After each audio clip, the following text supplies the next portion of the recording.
तो ये blood transfusion का कॉन्सेप्ट मैं कल ही बता चुका था टेबल के माध्यम से। अब ये जो मैंने यहाँ पे एरो वाला मेथड बताया ये सिंपल है।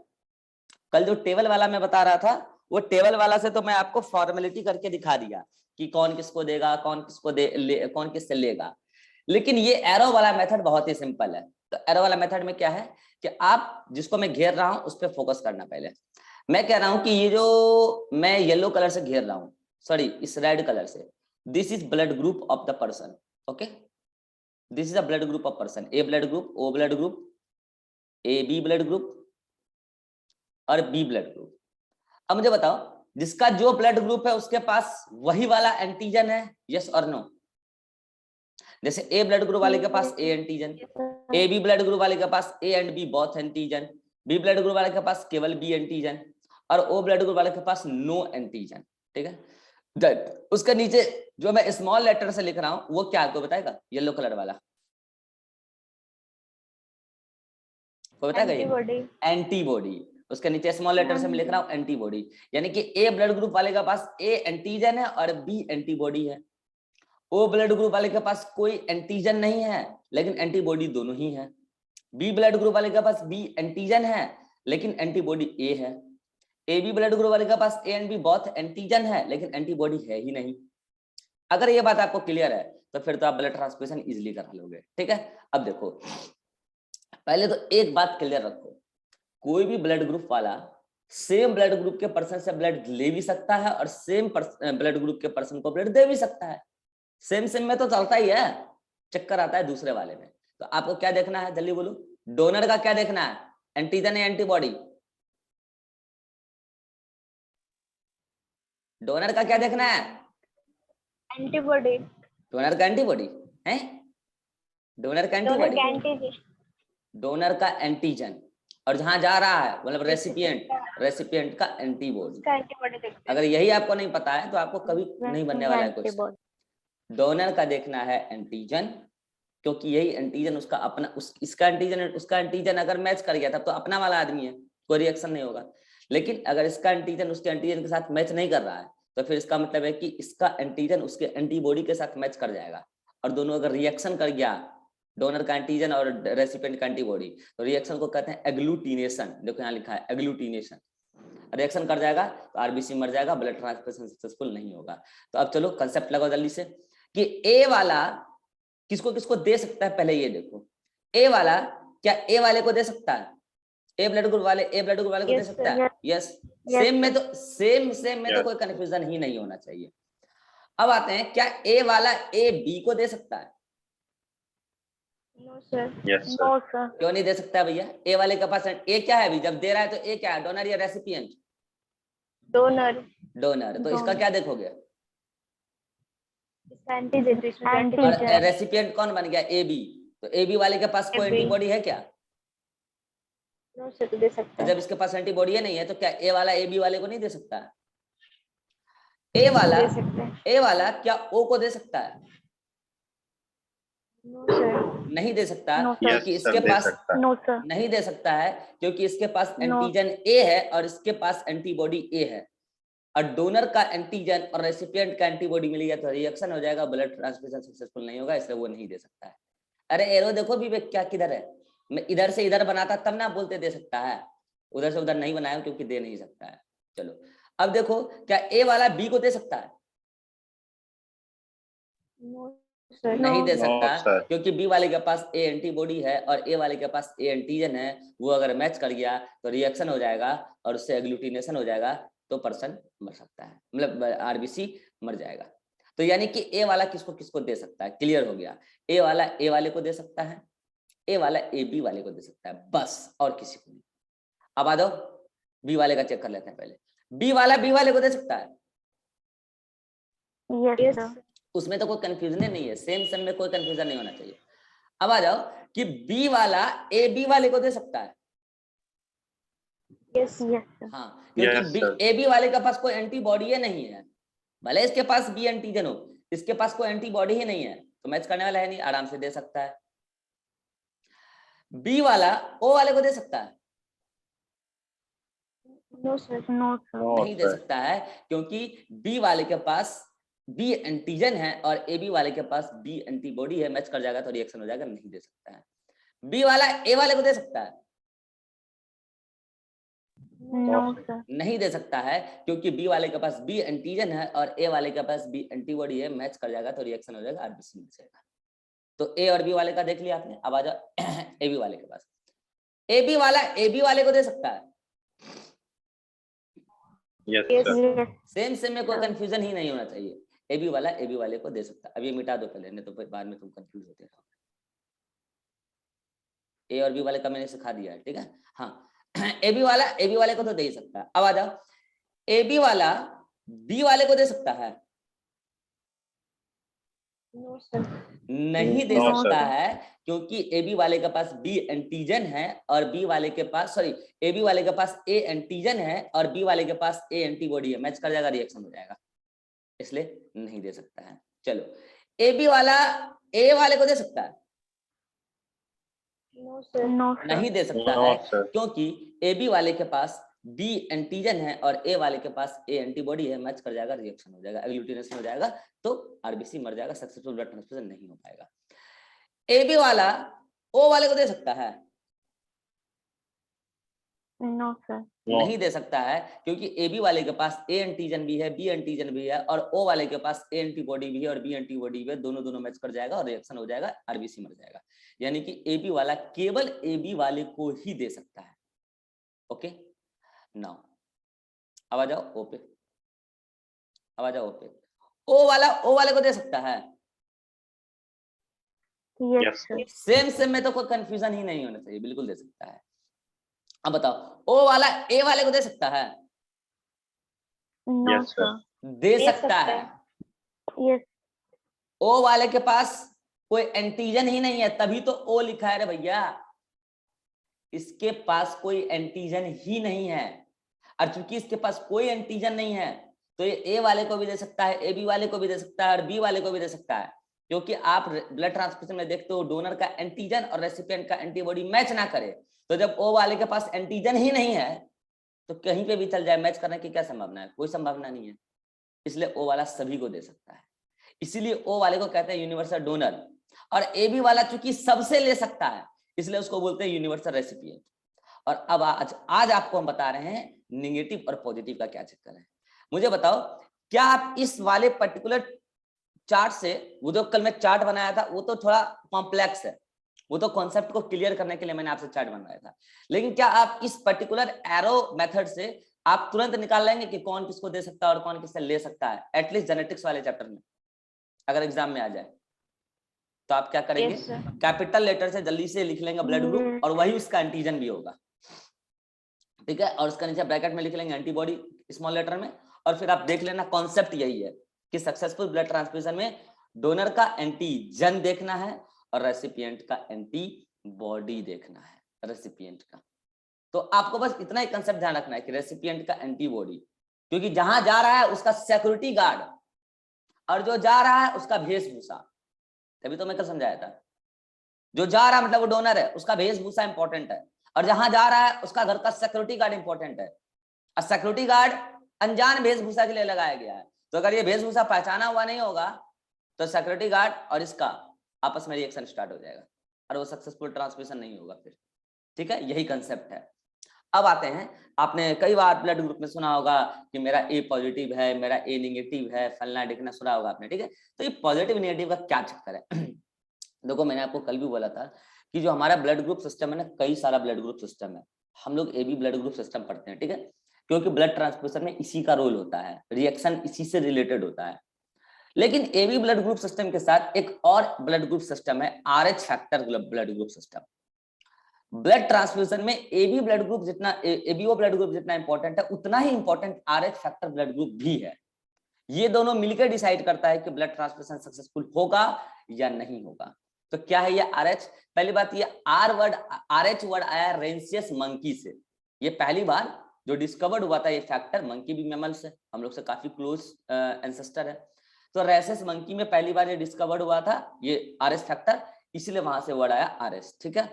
अब क्या है, जैसे आरबीसी के सरफेस पे ए एंटीजन होता है, बी एंटीजन होता है, या कोई एंटीजन नहीं होता है, तो इसके लिए आप पहले से टैग दे चुके हैं, ए एंटीजन, बी एंटीजन, और एक जीरो एंटीजन कहते हैं। नो एंटीजन को जीरो एंटीजन भी कहते हैं। कई लोग उसको बुक में सी एंटीजन लिख देते हैं।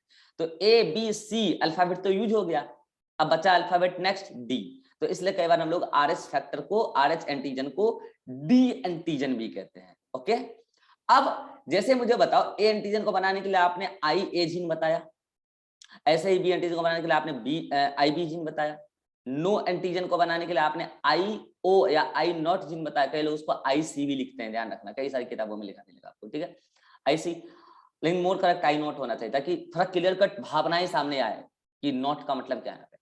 तो ऐसे ही अगर कोई डी एंटीजन बन रहा है तो उसको आप डी जीन कह सकते हो, या आर एच जीन को सीधा बात आर जीन कहते हैं, R gene, R H factor को बनाने वाले, आर एच एंटीजन को बनाने वाले जीन को आर जीन कहते हैं। तो मुझे बताओ, अगर आरबीसी के पास आर जीन है तो बताओ आरबीसी के सरफेस पे आर एच एंटीजन आएगा या नहीं आएगा? बिल्कुल आएगा, बिल्कुल आएगा। और अगर आर जीन डोमिनेंट है तो, डोमिनेंट है तो, और अगर या आर जीन जो है ना, जैसे देखो वहां पे तो क्या था कि एक आई जीन हुआ करता था, इसका 3 अलील था, वो मल्टीपल अलील का केस है, 3 अलील हुआ करता था, I A gene, I B gene, I naught gene, वो मल्टीपल अलील का केस था। इसलिए वहां पे टोटल पॉसिबल जीनोटाइप कितने हुआ करते थे, जल्दी से बताना? 6। तो क्या वो मेंडेलियन मोनोहाइब्रिड पैटर्न में चलता था? नहीं, नहीं, क्योंकि मल्टीपल एलील का एग्जांपल हो गया ना, वो नहीं चलता था, ठीक है। लेकिन ये आर एच फैक्टर का जो जीन है ना, आर जीन, इसका 2 ही फॉर्म मिलता है, एक बोलता है कैपिटल आर, ये आर जीन है, तो कैपिटल आर डोमिनेंट वाला, एक स्मॉल आर रिसेसिव वाला। तो अगर इसका 2 ही फॉर्म मिलता है तो जल्दी से बताओ क्या मेंडेलियन मोनोहाइब्रिड पैटर्न में चल पाएगा? यस। तो इसका टोटल पॉसिबल जीनोटाइप कितना होगा? टोटल पॉसिबल जीनोटाइप होगा capital R, capital R, capital R, small R, small R, small R. तो मुझे जल्दी से बताओ, कैपिटल आर कैपिटल होगा तो क्या आर एस फैक्टर बनेगा? यस। और कैपिटल आर स्मॉल होगा तो भी आर एस फैक्टर बनेगा, लेकिन स्मॉल आर होगा तो आर एस फैक्टर नहीं बनेगा। और अगर ऐसा है कैपिटल आर और कैपिटल स्मॉल आर में पॉजिटिव आ जाता है, मतलब कि आर एस फैक्टर बनता है, तो उसी को बोलते हैं पॉजिटिव। आर एस फैक्टर आ गया आरबीसी पे तो पर्सन आर एस पॉजिटिव है, मतलब पॉजिटिव है ब्लड ग्रुप उसका। पॉजिटिव का मतलब ये हुआ आर एच है उसके सरफेस पर। अगर नेगेटिव है मींस उसके सरफेस पर किसी भी प्रकार का आर एस फैक्टर नहीं है, मतलब उसके जो क्रोमोसोम है उसपे जो आर जीन है वो दोनों रिसेसिव फॉर्म है, दोनों ही रिसेसिव फॉर्म है।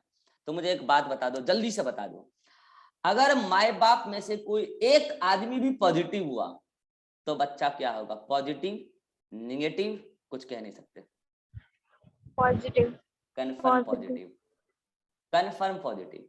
मान लो कि ये बाप है, कैपिटल आर या कैपिटल आर स्मॉल आर होगा, मैंने कहा कोई एक पॉजिटिव हो जाए, तो मान लो बाप है, बाप को मैं पॉजिटिव मान रहा हूं, हो सकता है ये हो, और मान लो कि माँ को मान स्मॉल आर ही मान ले रहा हूं, तो भैया एक कैपिटल आर तो फादर से आ सकता है ना। मैंने क्या बोला कि इन दोनों में से कोई एक भी अगर पॉजिटिव हुआ तो चलो, अगर ये वाला पॉजिटिव है, कैपिटल आर इधर आया और इधर से स्मॉल आर आया, तब तो क्या होगा? पॉजिटिव होगा। हाँ, लेकिन एक बात है, सुनना ध्यान से, अगर फादर हेट्रोजाइगस वाला पॉजिटिव है तब बच्चा पॉजिटिव नहीं आएगा। क्यों नहीं आएगा? नहीं आ सकता, ये बोल रहा हूं, क्योंकि अगर ये स्मॉल आर आया, स्मॉल आर, तब तो बच्चा नेगेटिव आ जाएगा ना। लेकिन अगर बच्चा होमोजाइगस, सॉरी फादर अगर होमोजाइगस है, होमोजाइगस आरएच पॉजिटिव है, तब तो भाई साहब कंफर्म है कि बच्चा पॉजिटिव ही आएगा, क्योंकि वह मोनोहाइब्रिड पैटर्न में चल रहा है भाई, सिंपल सी बात है, मोनोहाइब्रिड पैटर्न में चल रहा है।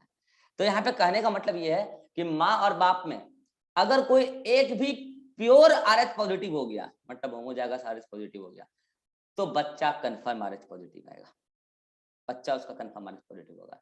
अब ये सब क्वेश्चन आपको, ये सब कॉन्सेप्ट वही आपको क्वेश्चन में लगाना है। अब मुझे जल्दी से बता दो, ये आरएच फैक्टर जो पर्सन खुद आरएच पॉजिटिव है, जो पर्सन खुद आरएच पॉजिटिव है, तो मुझे जल्दी से बताओ उसके घर के आहार बार में पेंटिंग लगा होगा, वो आरएच फैक्टर का भी पेंटिंग लगा होगा, यस और नो? यस और वो पर्सन का कोई अपना ब्लड ग्रुप भी तो होगा, हो सकता है ए हो सकता है बी हो सकता है ए बी हो सकता है ओ हो, तो उसके अकॉर्डिंग भी तो पेंटिंग लगा होगा, यस और नो? अगर ए ब्लड ग्रुप वाला है, ए ब्लड ग्रुप वाला है तो ए एंटीजन का भी पेंटिंग लगा है घर के बाहर आरबीसी के सरफेस पर।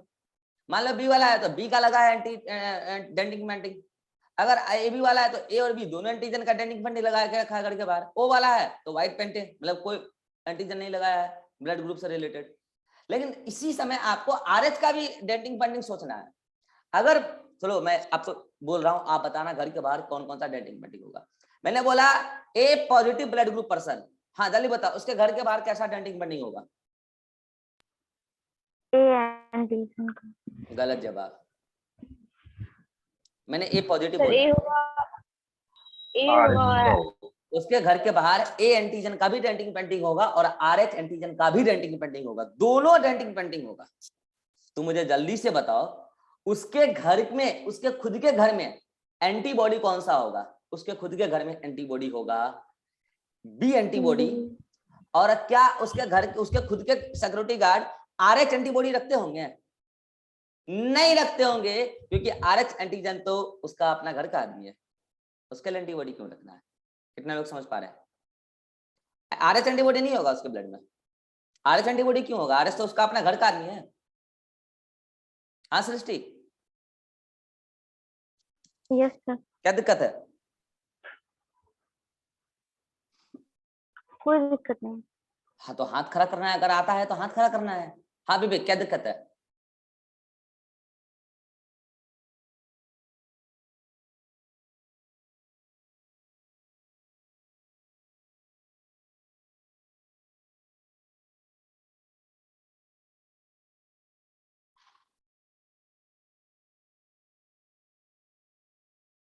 आज तुम जब तक नहीं बोलोगे हम ऐसे ही रहेंगे, देखते तुम कितनी देर में बोलते हो।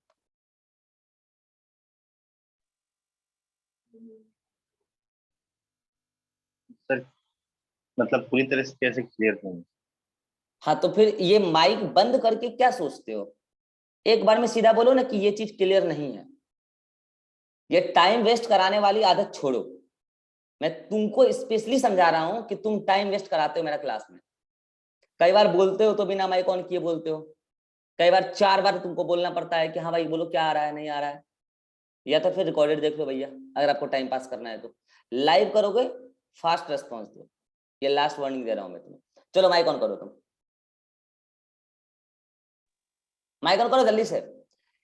ए पॉजिटिव मैं बोला हूं, ए पॉजिटिव ब्लड ग्रुप वाला पर्सन है तो उसके पास कौन कौन सा एंटीजन होगा?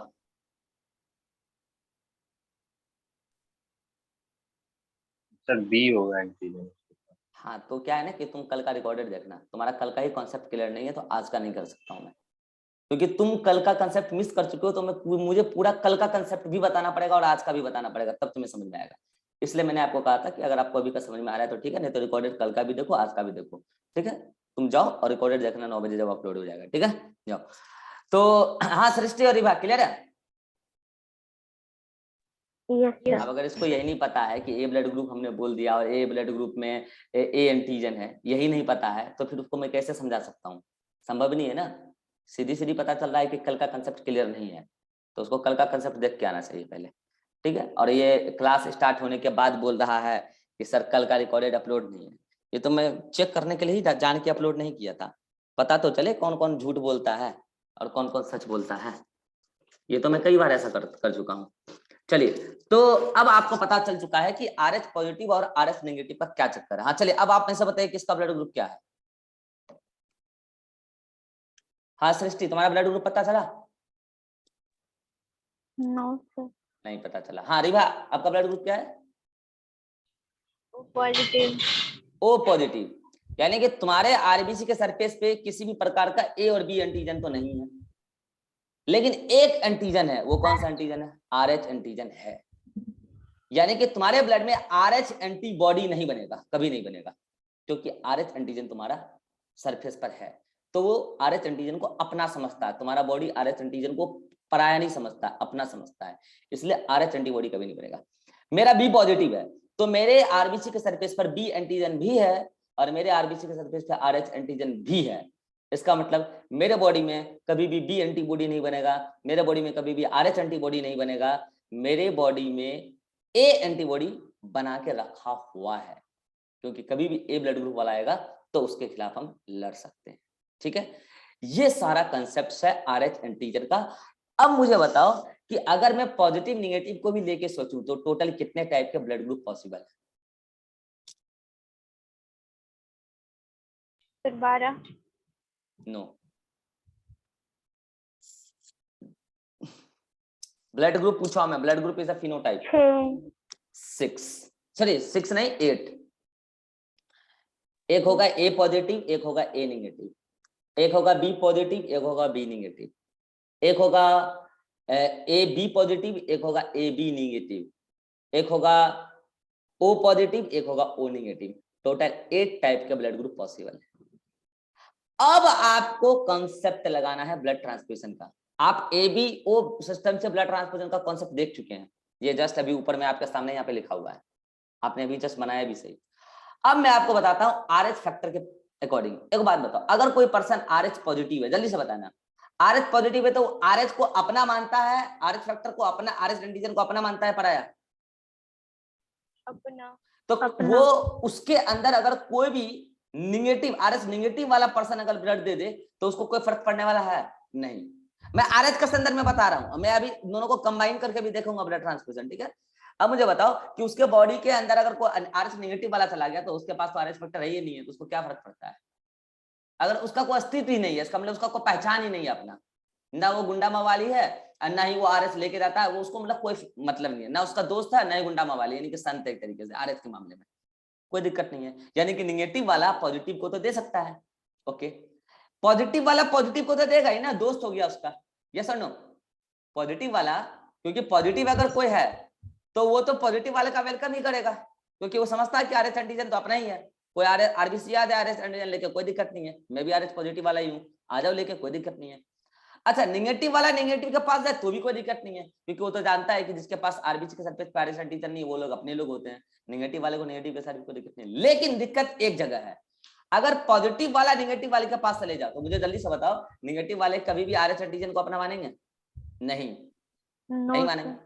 तो क्या ये नेगेटिव वाले तुरंत RH एंटीबॉडी बनाना शुरू कर देंगे और उस RH पॉजिटिव वाले RBC को मारना शुरू कर देंगे, ऐसा नो? तो यही वाला पॉजिटिव बस नेगेटिव को नहीं दे सकता है, बाकी पॉजिटिव पॉजिटिव को दे सकता है, निगेटिव निगेटिव को दे सकता है, निगेटिव पॉजिटिव को दे सकता है, लेकिन पॉजिटिव निगेटिव को नहीं दे सकता है, क्योंकि निगेटिव वाला पर्सन, जो RH निगेटिव वाला पर्सन, वो कभी भी RH एंटीजन को अपना नहीं मानता है, उसके पास खुद के पास नहीं है, इसलिए पॉजिटिव वाले नेगेटिव वाले के पास ब्लड नहीं दे सकता है। अगर आपको ये कंसेप्ट भी समझ में आ गया तो अब मैं ओवरऑल कंसेप्ट बताऊंगा ब्लड ट्रांसफ्यूजन का। कल मैंने ABO के अलग अलग करके बता दिया, ABO को चार्ट के माध्यम से, फिर आज मैंने एरो के तरीके से भी बता दिया ब्लड ट्रांसफ्यूजन, ABO को अलग से, अभी मैं RH के बारे में बता दिया।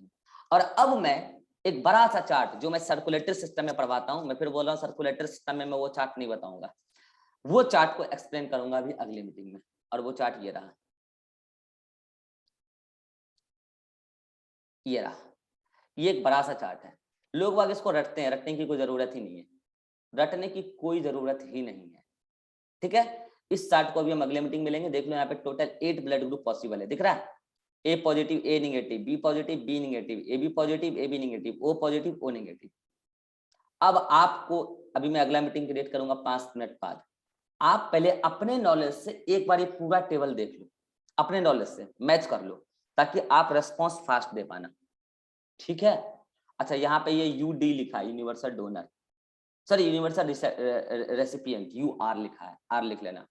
ठीक है, चलिए तो आइए अगले मीटिंग में मिलते हैं, फिर इस टेबल को मैं एक्सप्लेन करता हूँ। आप अभी अपने दिमाग से एक बार देख लीजिए, सर्कुलेटर सिस्टम का नोट्स आपको दिया जा चुका है, अगर नहीं है तो स्क्रीनशॉट ले लो, ले लो इसका स्क्रीनशॉट ले लो, स्क्रीनशॉट से ही देख लेना जल्दी से। हाँ ले लिया स्क्रीनशॉट, चलो और मिलते हैं अगली मीटिंग में। अभी